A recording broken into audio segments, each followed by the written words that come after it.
All right, as promised, we are about to discuss Kim, would you stop taking pictures of yourself? Your sister's going to jail. Kim Kardashian. The new season of her show.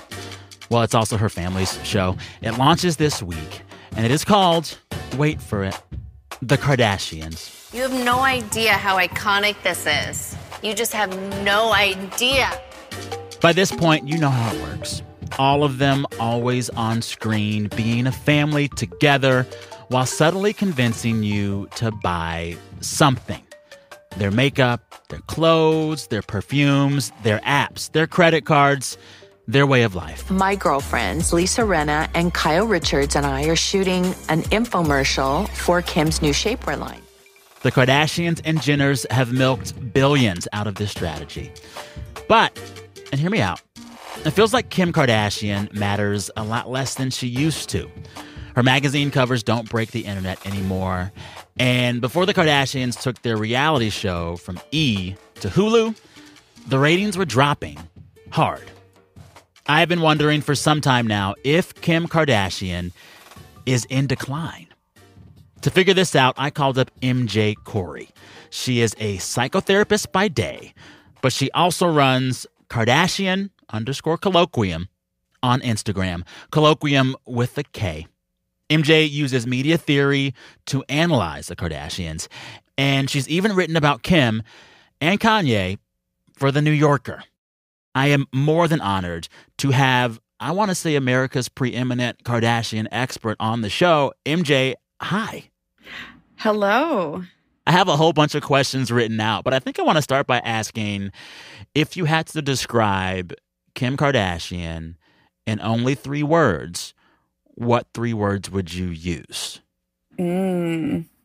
Cultural fractal icon, maybe? Ooh, okay. Icon, I'm kind of tagging icon at the end there. I guess cultural fractal kind of like is really my point, but those are the ones that come to mind. What is a cultural fractal point? Expound a bit on that.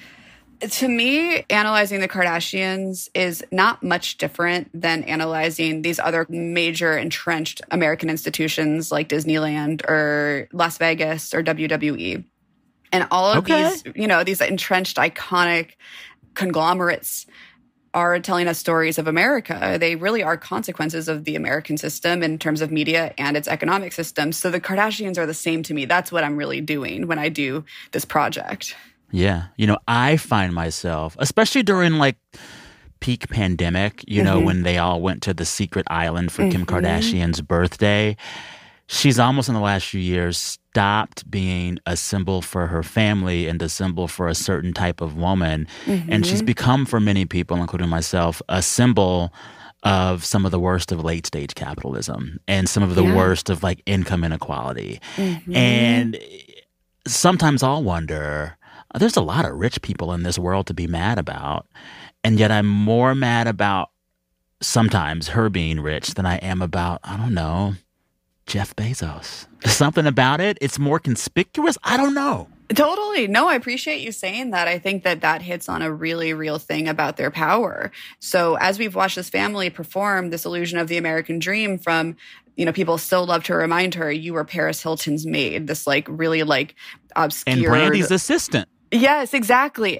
So the thing is, people think they're really getting her with that one. But all it does is serve this construct of started from the bottom, now we're here kind of thing. And of course, the bottom is still like an incredibly elite LA. A nice bottom. Right, exactly. Exactly. But we watch them social climb to this point now where they're having private island birthday parties, and humans are honestly, like, it's evolutionary probably, drawn to watching depictions of transformations. Same with their faces, same with everything. I mean, that's the name of the Kardashian with their bodies, game. all of it. Yeah. Exactly. So then if you had to answer a yes or no to the question, is Kim Kardashian in decline, what would you say right now on the eve of season 2 of their reality show on Hulu? Transition, not decline. Okay, tell me more. The family still collectively has over 1 billion followers on social media, and I think that's just Instagram. Stop. That's wild. Is that crazy? That's wild. It's very powerful. God. And Yeah. so, they have 1 billion just followers, and then billions of more like actual dollars in net Right. worth. Right. They got the capital. They got the social capital as far as influencing the influencer economy goes. The TV show, the ratings situation. Yes, Keeping Up with the Kardashians had falling ratings, but the show became less and less important really to their brand. It's been connective tissue to all their different stories, their different endeavors and their enterprises, but it's really just a commercial. It's always been a commercial, but it's a commercial for Kardashian brands, which are very successful. So Skims jumped something like, we would need a fact checker in here, but something like 90% over the course of 2021. Skims is a $1 billion business. Yes. Also, Yes. let's be real. It's just sexy girdles. I love how like they kind of spin it. My mama used to wear girdles. Okay, like this is not new. This is not new. Totally. But good for them for making it work, right? They take the fundamentals and then they kind of dress them up, innovate them, make them. They repackage it, and these are all really basic formulas they work with. Even the family sitcom formula.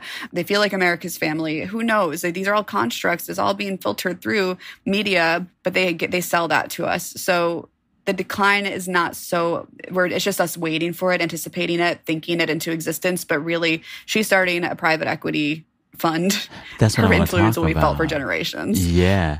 So this is the thing when you say transition, it kind of feels like they're there now because some of the mediums that they came up in are just in decline. You know, terrestrial TV is in decline, period. So, of course, the ratings for their E! Show will go down, right? Yes. And in spite of their domination of Instagram, the new hot app is TikTok. And so some of it is just the mediums changing and they either keep up or become a bit less important, but still important. But also what's happening, and you mentioned this thing, Kim moving to venture capital. We are seeing Kim kind of shift her business priorities to things that could still be insanely profitable or very influential, but they're business ventures that require less of her looks. I'm talking about the venture capital firm. I'm talking about her legal work on justice reform. She can do those things regardless of whether photos of her butt break the internet. And I kind of feel like this is the kind of thing when you begin to age out of that prime age for the female body in the culture. Do you see a central theory in this shift, or am I just overthinking it? Never overthinking it. I think what's interesting is that there was so much focus on her body. The Break the Internet reference is a great one. The 2014 paper cover that really did, like, if you look at the graph of Kim Kardashian searches on Google Trends, like, it spikes for that month of that cover. It's like they declared their intention and they made it so. And that was building towards a shilling of shapewear, body-focused products. And now there's a shift to, there's a moving away from the body to the face as far as her products go, to the age. And it's even like acknowledging that aging is happening. It's about skincare, aging prevention, her face. And I was really, I wasn't expecting this move towards venture capital. The venture capital surprised me, but then once I thought about it, I was like, you know what? She makes good business choices. Right. I will give her that. It makes sense. And when I learned a little more about private equity, because that's what I appreciate using them as also prompts for just deeper inquiry in general. What is private equity? How does it work? It's revamping struggling companies or growing companies. And so her essence, her vision, her agenda will be in all kinds of, and they said they're honing in on media companies. We're going to be feeling her influence even when she starts to phase out. And I think it's worth saying too, like, it took her a decade plus of selling her image on the basis of her body and the obsession that the public has with it to then earn the capital or gain the capital, we'll say, into these more influential, fundamental, the things that run this fucking country on a deeper level realm. You know what I mean? Yeah.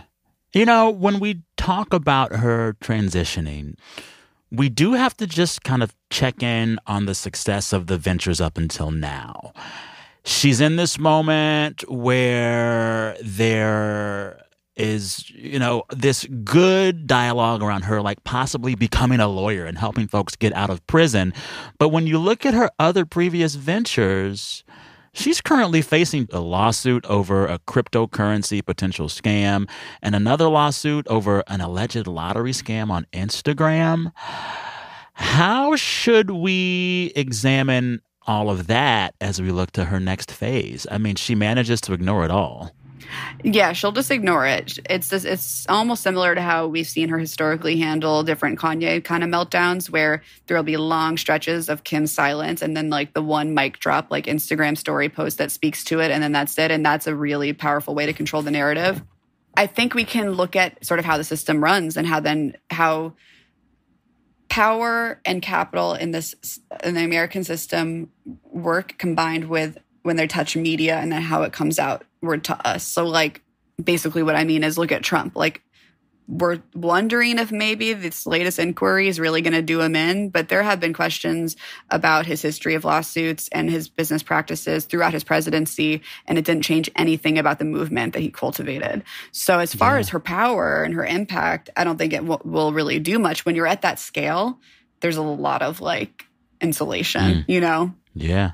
Yeah. Well, and it's funny to hear you, not funny, but important to hear you talk about Trump and Kardashian together, because in many ways they work the same model of celebrity and they work the same model of media manipulation. Yes. But if I had to say, I would say Kim worked harder to get to where she got than Trump worked to get to where he got. Kim has shown more grit, I think, than Trump, just being like a woman doing all this. I don't really get into the identity politics of it, but it's true. Like we've never seen women accumulate capital at this scale before. No. And she can be a chameleon in ways that he never was good at. He's always just been Trump.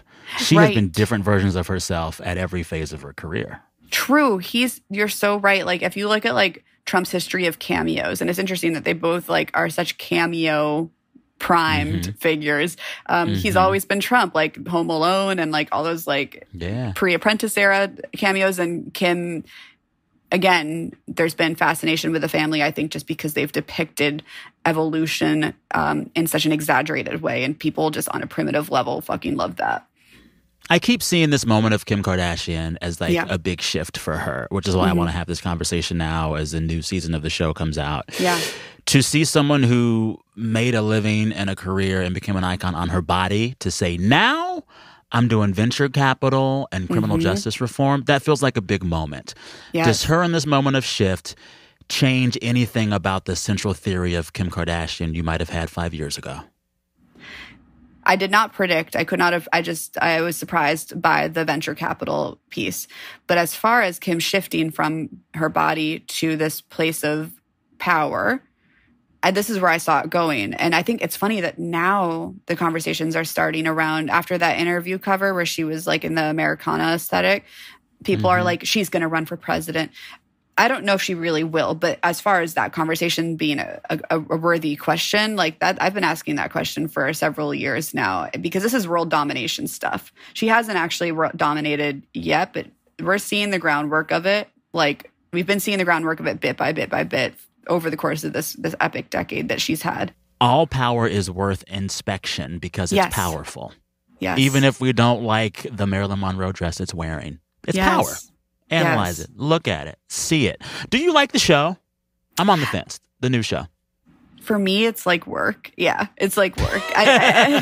There's moments where like, whenever they break the fourth wall or they kind of like take ownership of like the inherent postmodernism of what they're doing, I get excited. I get a little thrill when Kim tells Chris, bring the cameras during like on a speakerphone conversation. And then things like that are thrilling to me. But, you know, it's work. The thing is, the more I see their little houses in Calabasas, I'm just like, put some art on those walls. Y'all got too much money to have these bare-ass walls. Anywho, I could go on and on about this. My editor's saying rap, but this was such a delightful conversation. Oh, my gosh, thank you. This was just wonderful. I am so glad to talk with someone who takes the Kardashians as seriously as I do. Me too.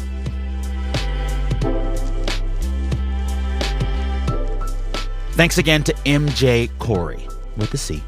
She runs the Instagram account Kardashian_colloquium. Colloquium with a K. Now, MJ doesn't quite have 1 billion followers, but 41,000 is not too shabby. Also, if you're so inclined, check out her piece all about Kim Kardashian and Kanye West in The New Yorker. It's from August of this year. It's called Kim Kardashian and Kanye West's Quest to Become America's Favorite Superheroes. In this piece, she makes the case that Kim and Kanye and their family are a lot like Disney's The Incredibles. I know, you got to read it.